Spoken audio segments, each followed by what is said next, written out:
Finalmente, y por el mandato de un juez, pudieron llegar al Zócalo y llegaron con este ímpetu y con estas palabras. No sean estúpidos. Nadie aguanta 24 horas dentro de una tienda de campaña. Tienes que salir a mear, tienes que salir al baño, tienes que tener tus necesidades. Eso de que, ay, está sola la tienda de campaña. A ver, vete a tu mamá, cabrón, 24 horas. Es gente estúpida. El nivel de IQ es muy pequeño. Bueno, buenas noches. Vamos a tener la mejor crónica de la llegada de la gente de Frena al Zócalo, este movimiento anti-López Obrador. Ya están en el Zócalo de la Ciudad de México y vamos a ver además cómo está su plantón esta noche en el Zócalo frente a Palacio Nacional. Pero antes, el INEGI dio a conocer los datos sobre homicidios en 2019. Este registro se lleva a cabo desde 1990 y como se ve en la pantalla, hubo un alza considerable a finales de la década pasada, el año 2010, una disminución a mediados de la década, pero un nuevo crecimiento en 2017 con 32,000 homicidios ese año. La cifra siguió creciendo para alcanzar un punto máximo en 2018 cuando superó las 36,000 ejecuciones y ahí en ese rango se mantuvo el año pasado 36,476 personas víctimas de homicidio, es decir, casi 100 personas asesinadas cada día. De ese total, de esos 36,476 homicidios ocurridos en 2019, casi 4,000 fueron mujeres. Esto convierte al 2019 en el año con más mujeres asesinadas, al menos desde que el INEGI lleva a cabo este registro. Y son cifras terribles. ¿En dónde está México? Ahí está esa gráfica lo dice todo. No ha dejado de subir, sobre todo en los 3 últimos años, los homicidios, las ejecuciones, el homicidio doloso. ¿En dónde está el país y a dónde va? Y bueno, y hablando de violencia, no solo son los homicidios. Vamos a ver esto que ocurrió anoche, un asalto a pasajeros de una combi en la ciudad de Puebla, 2 mujeres y 4 hombres jóvenes. Le hicieron la parada a la combi, nos esperaron, apenas entraron, incluso con la puerta abierta, amagaron a los pasajeros. Uno de los asaltantes le sacó un arma al chofer, mientras sus cómplices, pues ahí a las carreras, robaban bolsas, celulares, lo de siempre. Se bajaban. Una de las pasajeras reclamó que le regresaran su bolsa. Antes de escapar, los delincuentes se la entregaron. Después, otra pasajera le pidió al chofer que activara el botón de pánico. Y bueno, comparado con los asaltos que hemos visto en otras ocasiones, lo que voy a decir, casi terminó siendo un asalto suave. ¿Qué pasó después? Policías municipales de Puebla detuvieron a 3 de esos 6 jóvenes. Entre ellos estaba una muchacha de 15 años. Los policías persiguieron a los asaltantes. Uno de ellos fue identificado como Fernando, de 26 años. Tiene antecedentes penales por robo a transeúnte, daño en propiedad ajena y varias faltas administrativas. Los 3 detenidos quedaron a disposición de las autoridades. Y eso de que la gente se iba a empezar a portar bien, así decían, empezar a portar bien porque sí, porque las cosas estaban cambiando, no lo vemos ni en los homicidios y no lo vemos en la vida cotidiana con asaltos como este. Y hablando de inseguridad, el conflicto entre el gobierno federal y el de Chihuahua tuvo hoy un nuevo capítulo. El gobernador, Javier Corral, informó vía Twitter que el secretario de Seguridad, Alfonso Durazo, le informó que van a abandonar las mesas de seguridad en el estado y que sesionarán por su cuenta en la zona militar. Según el gobernador Corral, la decisión se debe a las críticas que hizo el gobernador por la presencia de fuerzas federales y la actuación de fuerzas federales en el conflicto de aguas en la presa de La Boquilla. Javier Corral tuiteó: es una decisión que muestra un talante autoritario y vengativo contra el pueblo de Chihuahua. Se incumple el compromiso de hacer de la seguridad un campo de neutralidad política. El gobernador Corral acusó al presidente López Obrador de utilizar los instrumentos del Estado para vulnerar a quienes se le opongan. Respondió el subsecretario de Seguridad, Ricardo Mejía, también en Twitter escribió, le acusó a Javier Corral de falta de institucionalidad y dijo que esa postura no genera las mejores condiciones para trabajar en coordinación. El subsecretario Mejía escribió también que no es válido reclamar cooperación y al mismo tiempo descalificar el trabajo de la Guardia Nacional por cumplir con sus tareas constitucionales como salvaguardar las presas de Chihuahua. Muy bien, gran discusión, gran debate. ¿Y los chihuahuenses? Un asunto es la presa y vimos aquí las imágenes de la presa, cómo llegó un grupo de productores agrícolas y sacó a la Guardia Nacional. Vimos también cómo la Guardia Nacional mató a una mujer, dice la Guardia Nacional que fue un accidente. Y los ciudadanos y los asaltos y los robos y los homicidios en Chihuahua tienen que ver o se tienen que amarrar estas discusiones. Hablando de la persona que murió por el conflicto del agua, Jesse Silva, hoy por primera vez habló el señor Jaime Torres, el agricultor que resultó herido en el incidente con la Guardia Nacional que se dio hace 2 semanas tras la protesta en la presa de La Boquilla, el hombre que iba con la mujer que murió por las balas de la Guardia Nacional. Esto dijo.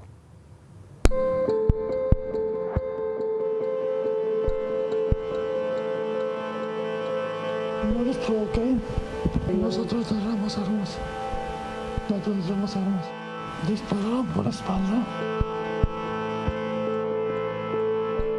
15 días después del incidente con elementos de la Guardia Nacional en Delicia, Chihuahua, Jaime Torres ofreció hoy una conferencia de prensa. Aún con las heridas que le dejó la agresión y en compañía de sus 3 hijos y su abogado, Jaime Torres contó así su versión del ataque en el que murió su esposa Jessica Silva. Nosotros veníamos en caravana de Boquilla, todos los agricultores, sí, todos los agricultores traemos una leyenda de sin agua no hay vida. Cuando veníamos llegando a Delicias, pasó un carro chico con la leyenda sin agua no hay vida,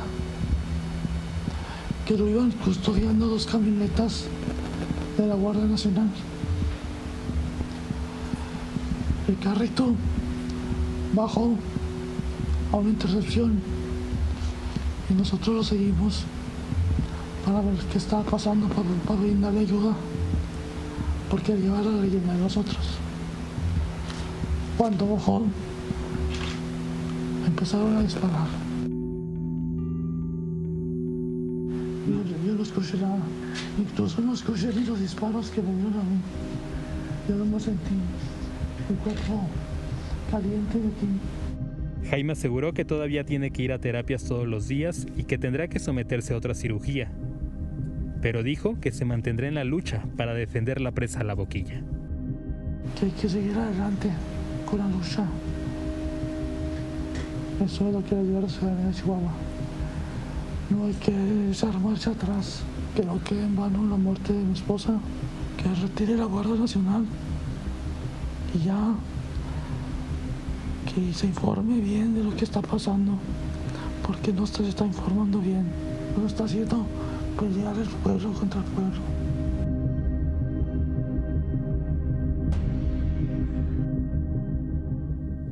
El sobreviviente de aquel ataque, enfrentamiento, el sobreviviente. Por cierto, su abogado, el abogado Javier Robledo, dijo que el gobierno federal ha intentado llegar a un acuerdo económico de reparación, es decir, que ya ofreció una cantidad. Sin embargo, señaló que la prioridad para la familia por ahora es que se haga justicia. En otras cosas, esta historia una de las muchas historias sorprendentes, y no es que increíbles, que hemos tenido en el 2020. Temprano nos enteramos que el gobierno de la Ciudad de México accedió a abrir el paso al Zócalo a los integrantes del FRENA, el Frente Nacional Anti López Obrador, quienes desde el sábado se plantaron en Avenida Juárez. Pasaron al Zócalo no por decisión del gobierno, sino por el mandato, por la orden de un juez.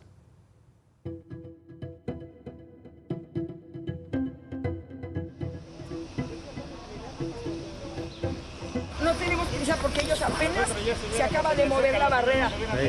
9, cuarto para las 9. ¿Sí? Hasta apenas del día de hoy se están quitando la barrera de los soldados. Excelente. Que nos impidieron y violaron nuestros derechos. Desde muy temprano, el cerco que mantenía la policía capitalina al campamento Frena se levantó. Sin embargo, el campamento no se retiró de inmediato.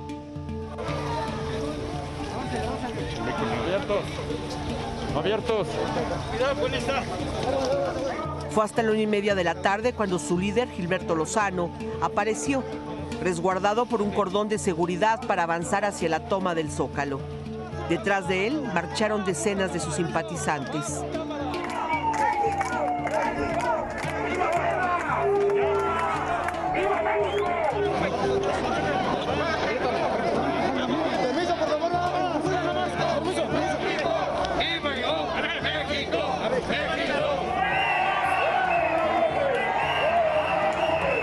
Somos los primeros que entramos a la explanada.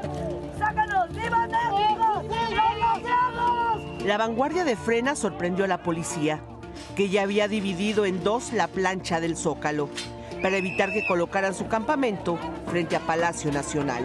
¡Viva México! ¡Viva!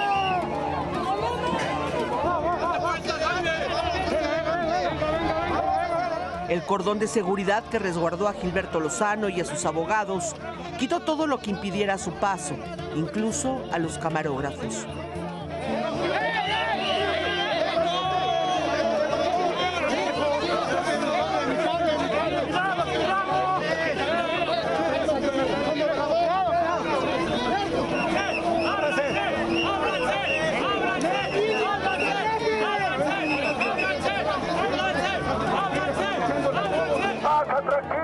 Tranquilos, por favor.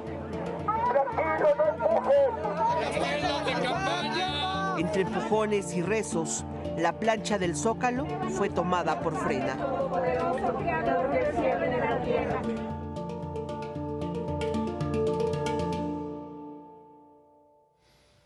Como sea, llegaron al Zócalo y ahí el señor Gilberto Lozano, el líder de Frena, adelantó que vienen en camino más contingentes de otros estados y sacó estas cuentas. Tuvieron que cumplir la orden federal, es todo. Nos están confinando a una parte. Para tranquilidad vamos a empezar ahí, pero vamos a cubrir toda la plancha del Zócalo. Ya vienen los contingentes de Chihuahua, de Chiapas, de Tabasco, de Guanajuato, a los que los hemos detenido hasta que no tuviéramos el Zócalo. Calculamos 7 millones de mexicanos. 7 millones de mexicanos, calcula el señor Lozano. Al gobierno de la Ciudad de México, pues bueno, no le quedó más que acatar el fallo de un juez, por cierto, el juez octavo de distrito en materia administrativa, y ofreció a los manifestantes, por un lado, pues protegerlos con policías ante cualquier tipo de agresión, y por otro, reforzar medidas sanitarias para prevenir brotes de contagio de coronavirus. Van a mandar, dijeron, brigadas médicas y ambulancias. Por cierto, ya estando ahí en el Zócalo, el primer grupo de manifestantes ya habían llegado. Otra vez aparecieron pues, personas que dicen ser simpatizantes del presidente López Obrador y aparecieron así. Eran unas 30 personas, los volvieron a hostigar. Ahí están. La gente de Frena no respondió, no se enfrascó. Esta vez los policías sí estuvieron ahí, pusieron una valla entre los grupos para evitar que haya golpes, que haya pleitos.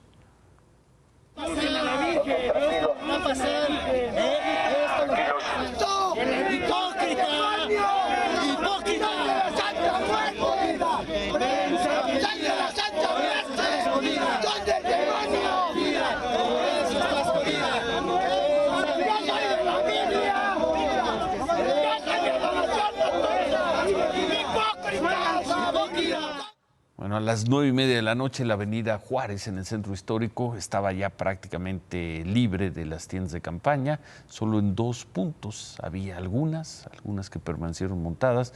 La gente de Frena informó que mañana todo el plantón, todas las personas van a estar ya en el Zócalo y nadie en avenida Juárez. En el Zócalo la gente de Frena, están las imágenes, va a pasar su primera noche.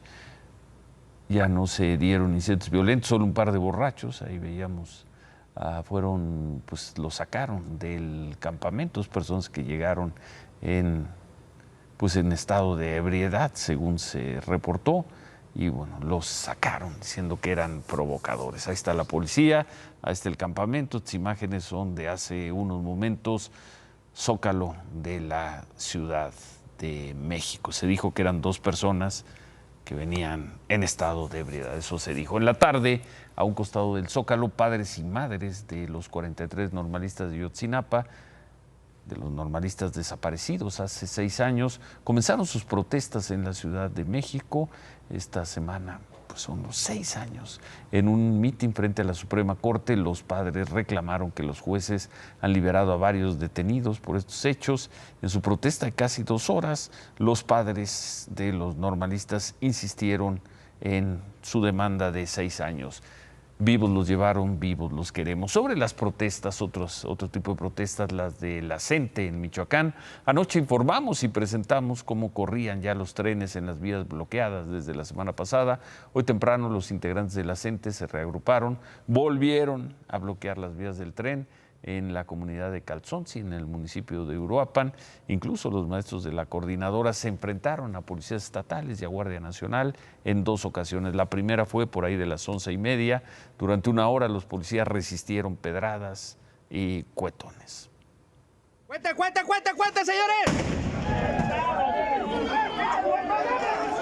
¡Cuente! ¡Creo que los traen mojados los pendejos! ¡Se les mojó la pólvora!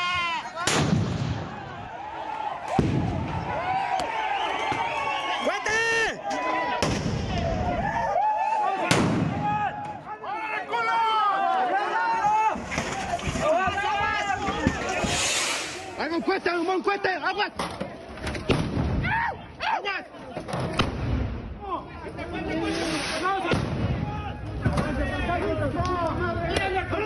¡Tírale, hijo de tu puta madre! El segundo enfrentamiento se dio un par de horas después, por ahí de la 1:30. Los profesores volvieron, 1:30 de la tarde, volvieron a las vías. Los policías avanzaron con la instrucción de no usar gases lacrimógenos porque estaban en medio del poblado. Y así replegaron, ahí mismo en Calzonsi, en Uruapan, así replegaron a la CENTE. ¡Avance, avance!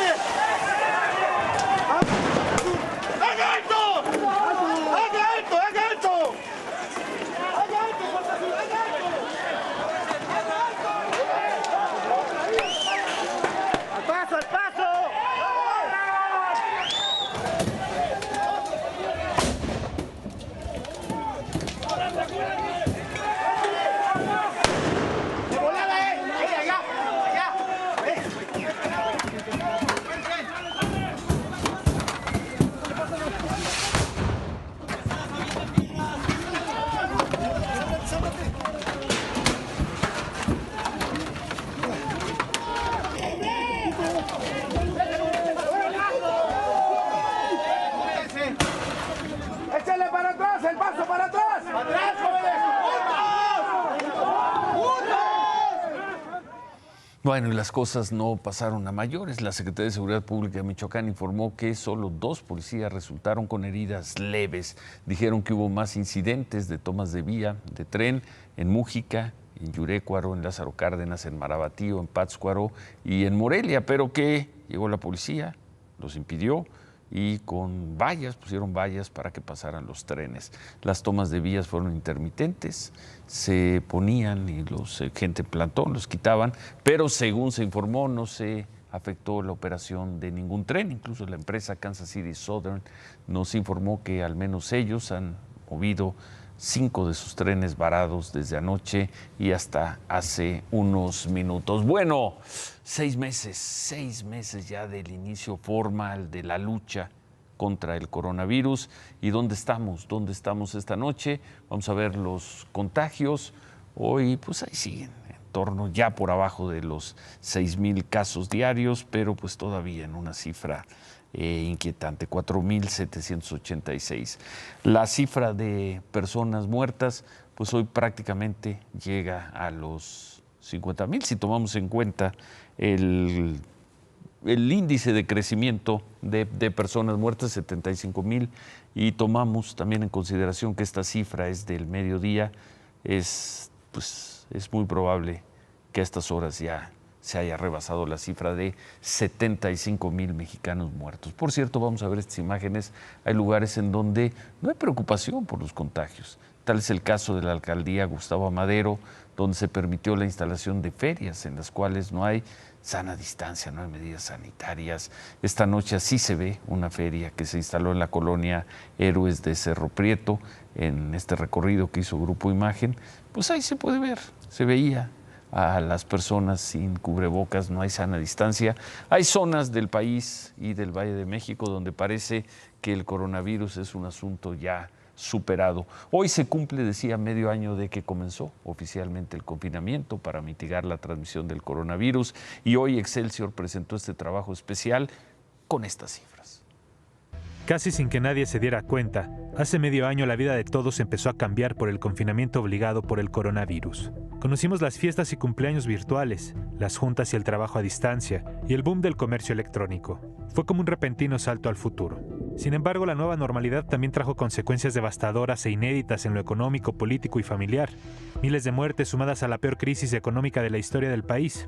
Éramos felices y no lo sabíamos, se repite una y otra vez en redes sociales. La deserción escolar a nivel básico fue de 2.525.330 alumnos, 305.089 universitarios y 800.000 ya no pasaron de la secundaria al bachillerato. Las mujeres mexicanas sufrieron un delito cada 4 minutos desde que inició el confinamiento: feminicidio, abuso sexual, acoso y violación, los principales. Durante este tiempo, los médicos mexicanos han aprendido más de la enfermedad. El Instituto Nacional de Nutrición detectó que los pacientes más afectados que requieren intubación son hombres de entre 50 y 60 años, quienes requerirán una rehabilitación de meses o incluso años. De acuerdo a una solicitud de información de Excelsior, desde febrero al mes de junio, el IMSS atendió a 265,000 asegurados y otorgó incapacidades para 288,000 enfermos de COVID. La mayoría se entregaron en Baja California, Estado de México, Ciudad de México y Sinaloa. Pero otros pacientes fueron descuidados, pacientes con otras enfermedades que padecen retraso de diagnósticos y tratamientos. De marzo a junio, las consultas en el sistema público de salud disminuyeron un 64% respecto a 2019. Las atenciones a diabéticos, hipertensos y enfermos con cáncer, entre otros padecimientos crónicos, cayeron un 56% en el mismo periodo. Un reto importante para la etapa post-COVID. Qué cifras, y nada más para una ayuda de memoria. ¿Cómo estábamos en las cifras el 23 de marzo cuando comenzó la jornada de sana distancia? Hace exactamente 6 meses, presentamos este gráfico. Había 4 mexicanos muertos por coronavirus y el total de casos era de 367. 6 meses después, en las cifras oficiales hay 75,000 mexicanos muertos. ¿Por qué? ¿Por qué? El Instituto Mexicano del Seguro Social presentó hoy el plan para reanudar los servicios que se suspendieron por el COVID-19. Entre enero y agosto se llevaron a cabo 40% menos cirugías que en el mismo periodo del 2020. En este lapso se pusieron a disposición de pacientes con COVID 16,000 camas, 4,600 ventiladores y más de 40,000 médicos y enfermeras. Desde el 1 de septiembre, algunos hospitales han ido retomando sus servicios de atención a pacientes en general. El resto de los hospitales, se ha dicho, irán retomando su servicio pues conforme baje el número de contagios. Por cierto, al comparecer ante el Senado de Estados Unidos, Anthony Fauci, el doctor a cargo de la pandemia en Estados Unidos, planteó que para noviembre es probable que tengan 50 millones de dosis de una vacuna, 50 millones para una vacuna para el coronavirus. Para diciembre calculó que tendrían 100 millones de dosis más y dijo que de seguir ese camino tendrían 700 millones de dosis para abril del próximo año, suficientes para todo Estados Unidos, y en una de esas nos toca algo a nosotros. ¿Cómo está Estados Unidos en la crisis, en el trauma de haber superado los 200,000 personas muertas por coronavirus? Y bueno, pues Brasil, la India y México. El triste cuadro de los 4 países con más personas muertas por coronavirus en las últimas 24 horas. Pues qué decir, ahí está el cuadro. Ahí está la información. Por cierto, en otras cosas, que hablamos de Excelsior, Excelsior se convirtió en el primer periódico, el primero, en integrar su archivo histórico, que es un archivo de más de 100 años, al Archivo Digital Nacional Memórica, que pertenece a la Coordinación Nacional de Memoria Histórica y Cultural de México. Hoy se firmó un nuevo convenio de colaboración en la Biblioteca Lerdo Tejada. Son miles de ediciones, no solo del periódico Excelsior, sino también de distintas revistas, documentos, cuadernos, manuscritos, incluso hay material fílmico. Acudieron al acto protocolario Eduardo Villegas y Gabriela Pulido, coordinador nacional y directora de Memoria Histórica, y por parte de Excelsior estuvo el director editorial Pascal Beltrán del Río, quien además fue el testigo de honor. La firma de este convenio cierra la propuesta surgida en junio del año pasado. Ese día, lo recordarán, lo vimos aquí, la presidenta del Consejo Honorífico de la Coordinación Nacional de Memoria Histórica Cultural de México, Beatriz Gutiérrez Müller, y el presidente ejecutivo del Grupo Empresarial Ángeles, Olegario Vázquez Aldir, hicieron el compromiso. La señora Gutiérrez Müller visitó el archivo histórico de Excelsior y poco más de un año después, ahí sigue ese trabajo. En otras cosas, en Guatemala una avioneta se estrelló anoche en la comunidad de Santa Marta Salinas. Se informó que es un jet blanco con matrícula XB-PYZ. Lo relevante del caso es que esta avioneta, sí, fue robada ayer temprano en el aeropuerto Mariano Matamoros, en Cuernavaca. De acuerdo con el gobierno de Morelos, al aeropuerto Mariano Matamoros llegaron 3 hombres, uno de ellos identificado como Marco Ramírez. Según esto, era oficial de operaciones de la empresa internacional Corporate and Cargo Services, empresa que tenía bajo su resguardo la avioneta desde el 10 de agosto. Estas 3 personas cargaron gasolina, pagaron con tarjeta de crédito y luego uno de ellos se fue del lugar argumentando que sus compañeros harían un vuelo de prueba. Pero pues no era un vuelo de prueba, era un robo. Bueno, la avioneta salió de Cuernavaca y de ahí los tripulantes viajaron hasta el Aeropuerto Internacional de Zulia, en Venezuela. De acuerdo con el reporte del Ejército de Guatemala, llegaron ahí a las 4 de la tarde, 2 horas después volvieron a despegar de regreso a Guatemala, y ahí el piloto habría intentado aterrizar en una pista clandestina en una comunidad llamada Santa Marta Salinas, y fue cuando se estrelló. Esto ocurrió aproximadamente a las 8 de la noche. Se robaron un avión en Morelos. En el lugar, el ejército guatemalteco encontró los cuerpos de 2 personas que no han sido identificadas. Encontró armas, ropa, celulares, documentos y droga. Las autoridades investigan si la droga iba hacia Guatemala, Honduras, o venía de regreso quizá a Morelos. En otras cosas, anoche presentamos la carta de renuncia de Jaime Cárdenas como titular del Instituto para devolver al pueblo lo robado. Es una carta donde denunció irregularidades y corrupción dentro del instituto. Esta mañana el presidente López Obrador volvió a decir que la renuncia de Jaime Cárdenas fue por estas razones. ¿Qué encomienda tiene el señor Prieto ahora que va a encabezar este instituto?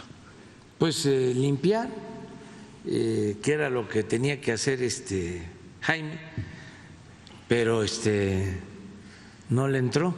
Ni modo que enfrentemos un problema y nos dé depresión.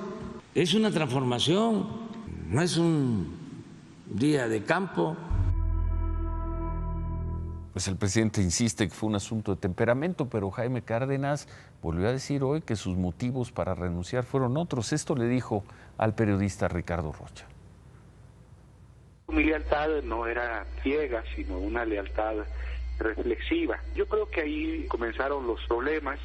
Yo exponía dudas, puntos de vista, tanto a los colaboradores cercanos al presidente como al presidente mismo.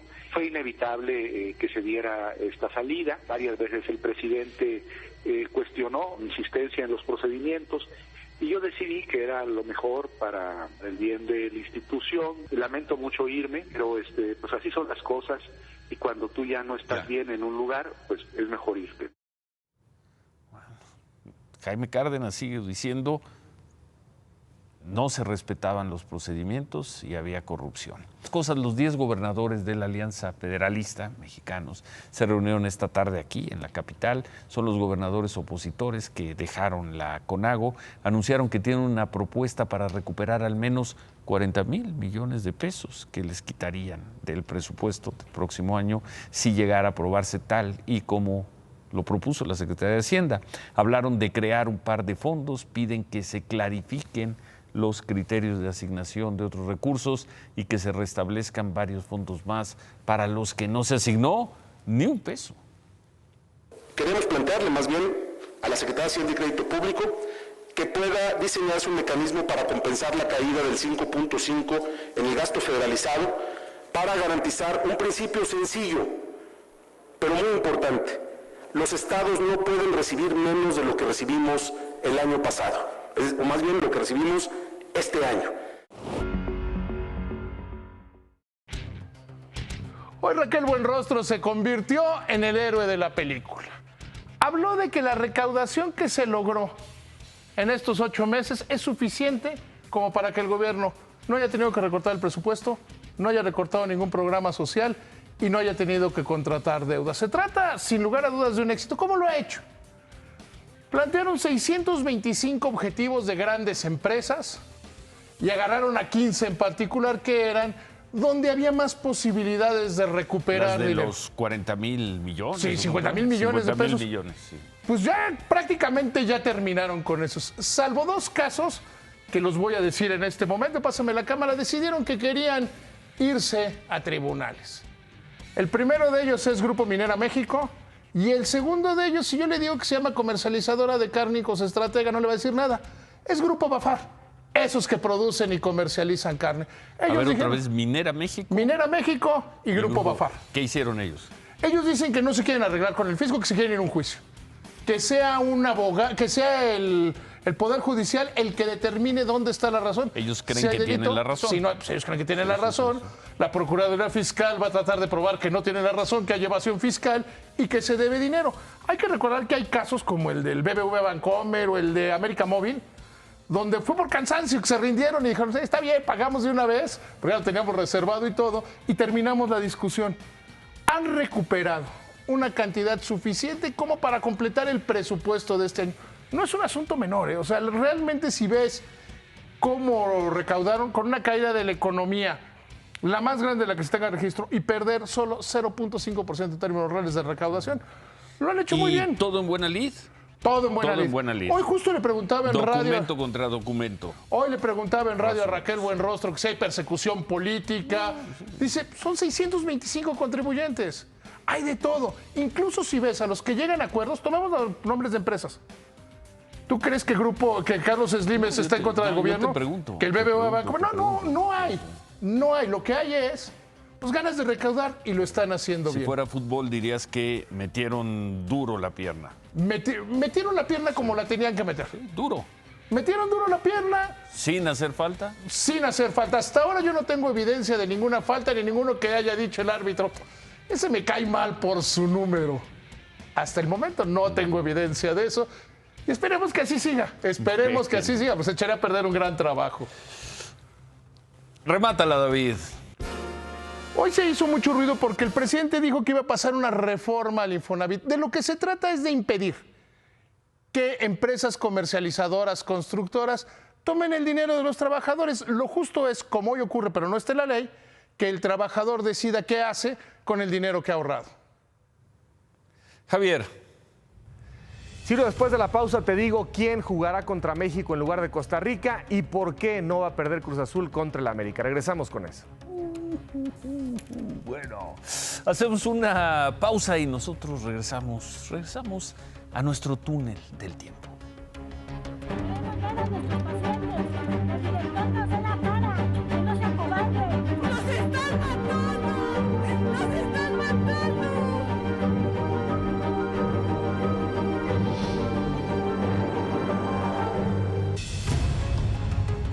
Son 6 meses que también se cumplen para este programa de noticias.